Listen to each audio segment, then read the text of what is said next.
बेटा हमारा एक्सीडेंट हो गया है। मुझे ज़्यादा चोटें तो नहीं आई, पर तेरी माँ की हालत बहुत गंभीर है। कुछ पैसों की ज़रूरत है और तेरी माँ को खून चढ़ाना है। 62 साल के माधव जी ने अपने बेटे से फ़ोन पर कहा। बेटे का जवाब आया कि पापा मैं अभी तो नहीं आ सकता क्योंकि बहुत व्यस्तता है और इंडिया आना अभी मेरे लिए पॉसिबल नहीं है। अभी हाथ भी तंग चल रहे हैं। आप एक काम कीजिए, आप पैसे की व्यवस्था कर लीजिए, मैं आपको बाद में दे दूंगा। कहकर बड़े इंजीनियर बेटे ने फ़ोन रख दिया। उन्होंने अपने दूसरे बेटे को फ़ोन किया और उसने भी आने से मना कर दिया क्योंकि उसे भी इम्पोर्टेंट काम था। हाँ, लेकिन उसने इतना ज़रूर कहा कि पैसों की चिंता मत कीजिए। हालांकि उसने कभी पैसे भिजवाए नहीं। उन्होंने बहुत ही मायूसी से फ़ोन रख दिया और सोचा कि अब तीसरे नालायक बेटे को फ़ोन करने का क्या फ़ायदा। जब ये दो लायक बेटे कुछ नहीं कर रहे हैं तो हर नालायक बेटा क्या कर लेगा। उन्होंने सोचा और बोझिल कदमों से अस्पताल में अपनी पत्नी के पास पहुंचे और कुर्सी पर ढेर हो गए।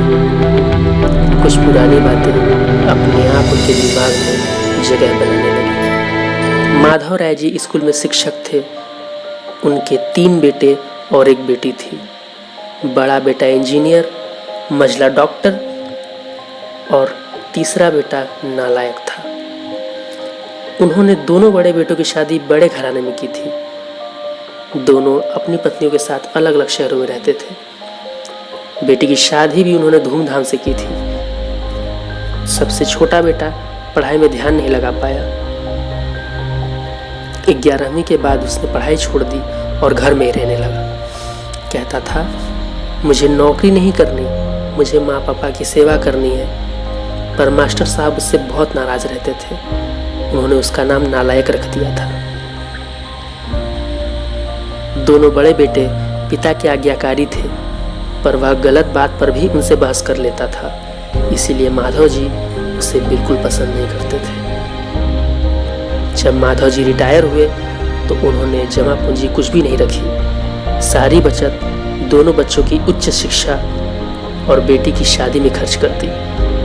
शहर में एक घर, थोड़ी सी ज़मीन और गांव में थोड़ी सी ज़मीन थी। घर का खर्च उनके पेंशन से ही चलता था। माधव जी को लगा कि छोटा बेटा नहीं सुधरने वाला, तो उन्होंने बंटवारा कर दिया और उसके हिस्से की ज़मीन भी उसे देकर गांव में ही रहने भेज दिया। हालांकि वह गांव जाना नहीं चाहता था, वह उनके साथ ही रहना चाहता था। पर उन्होंने अपने छोटे बेटे से कहा कि तू किसी लायक नहीं, तू इस लायक भी नहीं कि हम तुझे अपने साथ रह सकें, और इसीलिए हमने तुम्हारा नाम नालायक रखा है। तू गांव जाके ही रह। बेटे के पास कोई ऑप्शन नहीं था, उसे गांव जाना पड़ा और वह गांव में ही झोपड़ी बनाकर रहने लगा। माधव जी अपने दोनों होनहार लायक बेटों की हर जगह बड़ाई किया करते थे। उनका सीना गर्व से चौड़ा हो जाता था। पर उस नालायक बेटे का नाम वह कभी किसी के सामने नहीं लेते थे। शायद अपने छोटे नालायक बेटे का नाम लेते वक्त उन्हें शर्म महसूस होती थी, इसीलिए उसका नाम कभी नहीं लेते थे। 2 दिन पहले दोनों पति पत्नी का एक्सीडेंट हो गया था। वह अपनी पत्नी के साथ सरकारी अस्पताल में भर्ती थे। डॉक्टर ने उनकी पत्नी को ऑपरेशन करने के लिए कहा था। पापा पापा, अचानक ही उनके कानों में यह आवाज़ पड़ते ही वह उठ गए। उन्होंने देखा कि सामने वही नालायक लड़का खड़ा था। उसकी आंखों में आंसू थे। वह कह रहा था कि पापा आपने बिल्कुल भी फ़ोन नहीं किया, आपने कुछ बताया भी नहीं। मम्मी का इतना बड़ा एक्सीडेंट हो गया और आप इस तरह से इस हालत में अकेले अस्पताल में पड़े हैं और आपने एक बार भी कॉल करना जरूर नहीं समझा। लेकिन कोई बात नहीं पापा, मैं आ गया हूँ, उसने कहा और अपने पिता के पैर छू गए। हालांकि माधव जी के पास अभी कोई ऑप्शन नहीं था। वह गुस्से में ही थे, लेकिन उन्होंने अभी चुप ही रहना ज़्यादा बेहतर समझा। पापा के विरोध के बावजूद उसने अपनी माँ को बड़े अस्पताल में भर्ती कराया, माँ का ऑपरेशन कराया, अपना खून दिया, दिन रात उनकी सेवा में लगा रहता। अचानक ही एक दिन वह गायब हो गया। वह उसके बारे में फिर से भला बुरा सोचने लगे कि वह तीसरे दिन फिर वापस आ गया और फिर से अपनी माँ की सेवा करने लगा। महीने भर में ही माँ भली चंगी हो गई। वह अस्पताल से छुट्टी लेकर उन लोगों को घर ले आया। माधव जी के पूछने पर उसने बताया कि वह अस्पताल बड़ा नहीं था, उसमें ज़्यादा पैसे नहीं लगे हैं। घर में नौकरानी थी ही। वह उन लोगों के भरोसे छोड़ करके वह फिर गांव चला गया।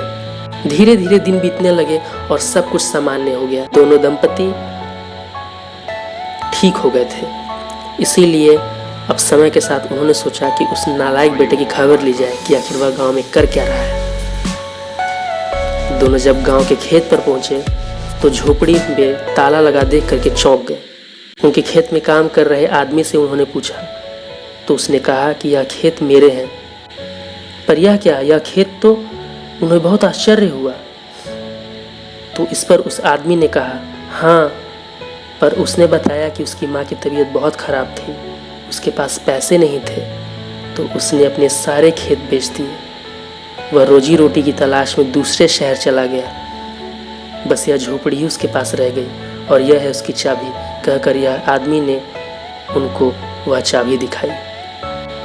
माधव राय जी जब झोपड़ी में दाखिल हुए तो उन्हें उस नालायक बेटे की याद आई। टेबल पर पड़ा लिफाफा खोल कर देखा तो उसमें अस्पताल का 9 लाख रुपए का बिल उनके चेहरे को ताक रहा था।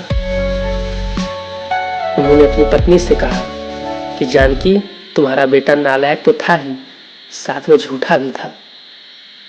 इतना झूठा था कि उसने हमसे इतना बड़ा झूठ बोला कि वह अपना ही पुश्तैनी घर बेचने जा रहा है, और आज देखो वो कहाँ है, हमें यह भी नहीं पता। हम तो उसे डांट भी नहीं सकते।